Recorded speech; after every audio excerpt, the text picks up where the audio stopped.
Halo teman-teman, kembali lagi bersama saya Markael Felix Manusu dengan NIM 221011060048, mahasiswa Universitas Samratulangi, Fakultas Matematika dan Ilmu Pengetahuan Alam, Program Studi Sistem Informasi. Di video saat ini saya akan menjawab beberapa pertanyaan. Ada 10 pertanyaan dari dosen pengampu saya, yaitu Ibu Vince Watak, SPD MPD, yang merupakan tugas dari mata kuliah Bahasa Indonesia dengan judul materi yaitu Bahasa Lugas dalam Genre Makro. Kita masuk pada pertanyaan yang pertama, yaitu tentang apa yang dimaksud dengan bahasa lugas. Nah, teman-teman, bahasa lugas merupakan suatu bahasa yang langsung menunjuk pada apa yang kita bicarakan, sehingga kalimat-kalimat yang disusun tidak akan menimbulkan makna ganda. Nomor 2, sebutkan kaidah-kaidah kebahasaan yang wajib dikuasai oleh penulis karangan ilmiah.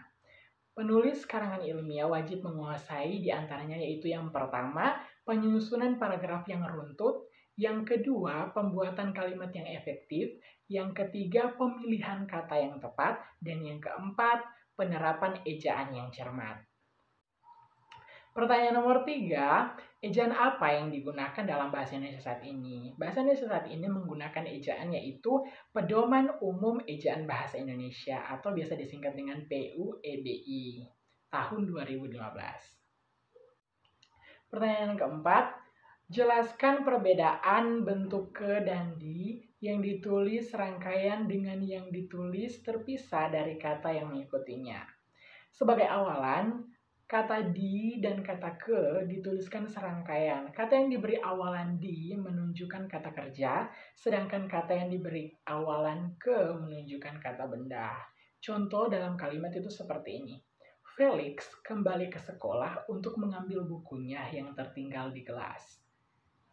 Nomor 5, apa sajakah dua golongan unsur pinjaman dalam bahasa Indonesia serta berikan contohnya. Unsur yang pertama yaitu unsur pinjaman yang belum sepenuhnya terserap ke dalam bahasa Indonesia, seperti real estate, hoax, kemudian ada check-in, check-out, dan lain sebagainya. Yang kedua merupakan unsur pinjaman yang penulisannya dan pengucapannya telah sesuai atau disesuaikan dengan kaidah kebahasaan Indonesia, seperti informasi, durasi, komunikasi, dan lain sebagainya.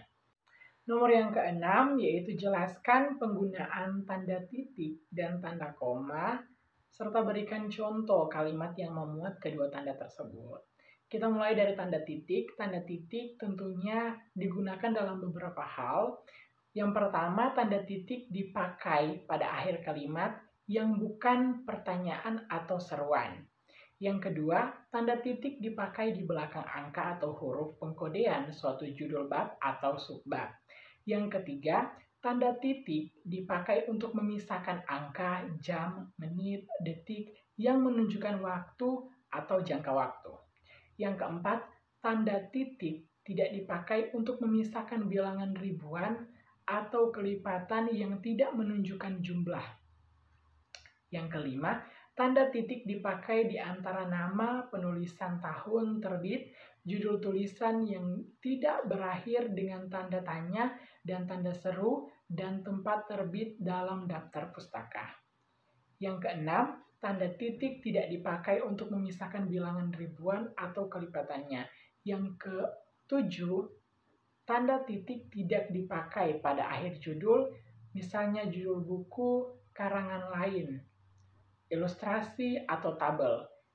Dan yang terakhir, tanda titik tidak dipakai di belakang alamat pengirim dan tanggal surat atau nama dan alamat pengiriman surat. Yang berikut tanda koma. Tanda koma juga dipakai dalam beberapa hal. Yang pertama, tanda koma dipakai di antara unsur-unsur dalam suatu perincian atau pembilangan. Yang kedua, tanda koma dipakai untuk memisahkan kalimat setara yang satu dari kalimat setara berikutnya.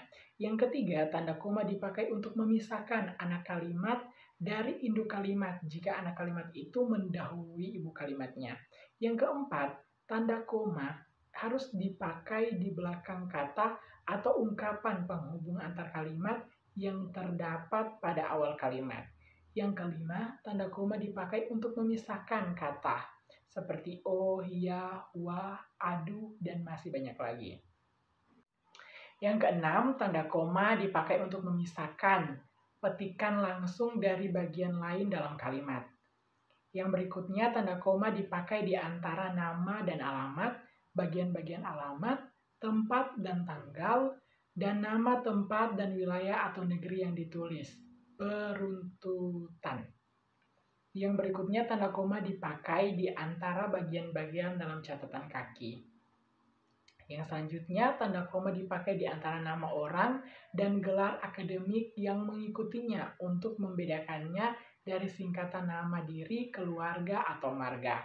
Yang berikutnya, tanda koma dipakai untuk mengapit keterangan tambahan yang sifatnya tidak membatasi. Yang berikutnya, tanda koma dipakai untuk menghindari salah baca di belakang keterangan yang terdapat pada awal kalimat. Dan yang terakhir, tanda koma tidak dipakai untuk memisahkan petikan langsung dari bagian lain yang mengiringnya dalam kalimat jika petikan langsung itu berakhir dengan tanda tanya atau tanda seru. Contoh kalimat yang menggunakan tanda titik dan koma yaitu adalah Markel memiliki banyak kelebihan, diantaranya pintar menghitung, memiliki suara yang merdu, dan pandai menari. Nomor yang ketujuh, jelaskan perbedaan tanda titik koma dan tanda titik dua, serta berikan contoh kalimat yang menggunakan tanda tersebut. Kita mulai dengan tanda titik koma. Tanda titik koma terdapat dalam beberapa bagian, seperti tanda titik koma dipakai untuk memisahkan bagian-bagian kalimat yang sejenis dan setara. Yang kedua, tanda titik koma dipakai sebagai pengganti kata penghubung untuk memisahkan kalimat yang setara di dalam kalimat majemuk. Yang ketiga, tanda titik koma dipakai untuk memisahkan unsur-unsur dalam kalimat kompleks yang tidak cukup dipisahkan dengan tanda koma demi memperjelas arti kalimat secara keseluruhan. Contohnya, di rumah, ayah sedang membetulkan keran air, titik koma. Ibu sedang memasak, titik koma, dan saya sedang mengerjakan tugas kuliah. Selanjutnya untuk tanda titik dua. Tanda titik dua yang pertama dapat dipakai pada akhir suatu pernyataan lengkap diikuti perincian. Yang kedua, tanda titik dua dipakai sesudah kata atau mengungkap yang memerlukan pemerian. Yang ketiga, tanda titik dua dapat dipakai dalam teks, drama, sesudah kata yang menunjukkan pelaku dalam percakapan. Yang keempat, tanda titik dua dipakai di antara jilid atau nomor dan halaman, di antara bab dan ayat dalam kitab suci, di antara judul dan anak judul suatu karangan, serta nama kota dan penerbit buku acuan dalam karangan. Contohnya, kita mengadakan beberapa permainan, titik dua, bola kaki, bola voli, bola basket, dan bola bowling. Pertanyaan nomor 8, jelaskan perbedaan tanda pisah dan tanda hubung serta berikan contoh. Tanda hubung berfungsi untuk menyambung dan merangkai dan bentuknya lebih pendek daripada tanda pisah. Tanda hubung menyambung suku-suku kata besar yang terpisah oleh pengganti baris. Tanda hubung menyambung awalan dengan bagian kata di belakangnya atau akhiran. Tanda hubung menyambung unsur-unsur kata ulang.